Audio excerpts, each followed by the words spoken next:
Misli iz Biblije.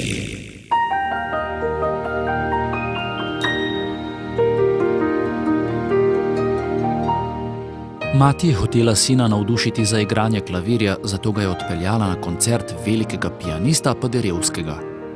Kupila sta vstopnici in se udobno namestila na svoja sedeža. V dvorani je mati opazila svojo prijateljico in jo odšla pozdraviti. Sinu je naročila, naj jo počaka na sedežu. Toda deček se ni mogel upreti skušnjavi po raziskovanju dvorane, zato se je napotil na hodnik. Ko je tako raziskoval, je prišel do vrat, na katerih je pisalo "Vstop prepovedan". Prijel je za kljuko in odprl.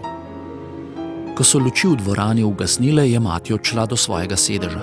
Toda dečka ni bilo tam. Takrat pa so se odgrnile zavese in reflektor je razsvetlil koncertni klavir, ki je stal na sredini odra. Zgrožena mati je opazila, da za klavirjem sedi njen sin in nanj tiho igra pesem Zvončki. Ljudje v dvorani so začeli šepetati med seboj. Tedaj je na oder prišel pianist, stopil do dečka in mu na uho zašepetal: "Nadaljuj."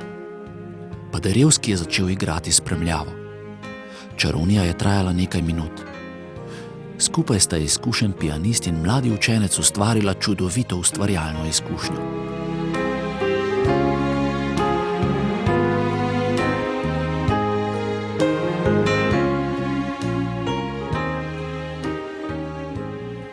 Tako je tudi z našim nebeškim očetom. Sami veste, kaj lahko naredimo iz svojega življenja. Najtežje pa je živeti kakovostno, polno in smiselno. Trudimo se po vseh svojih močeh, toda mnogi med nami ne moremo ustvariti čudovite glasbe, temveč samo udarjamo po tipkah in se motimo. Toda s pomočjo velikega mojstra bi bilo naše življenje lahko prava, opazna simfonija. Ko je Jezus govoril o človeških prizadevanjih, da v svoje življenje vnesejo red in ga naredijo takšnega, kakor si je zamislil Bog, je rekel: "Jaz sem trta, vi mladike. Kdor ostaja v meni in jaz v njem, ta rodi veliko sadu. Zakaj brez mene ne morete ničesar storiti?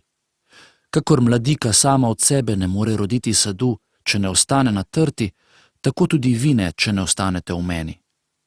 Če ostanete v meni in moje besede ostanejo v vas, prosite karkoli hočete in se vam zgodi. Če boste izpolnjevali moje zapovedi, ostanete v moji ljubezni." Tu je nasvet za vse, ki omahujejo pod bremenom težav. Ne omagajte. Ustavite se in poskusite znova. Tokrat imejte v mislih velike nasvete Svetega pisma. Ko se boste naslednjič znašli pred življenjskim izzivom in se boste morali odločiti, pozorno poslušajte tihi glas v vašem srcu. Verujte in slišali boste glas mojstra, ki vam govori: "Nadaljuj." Tedaj boste vedeli, da vas je njegova milost vzela pod svoje peruti. Njegove očetovske roke so tu zato, da vaše nevešče napore spremenijo v čudovito delo. Misli iz Biblije.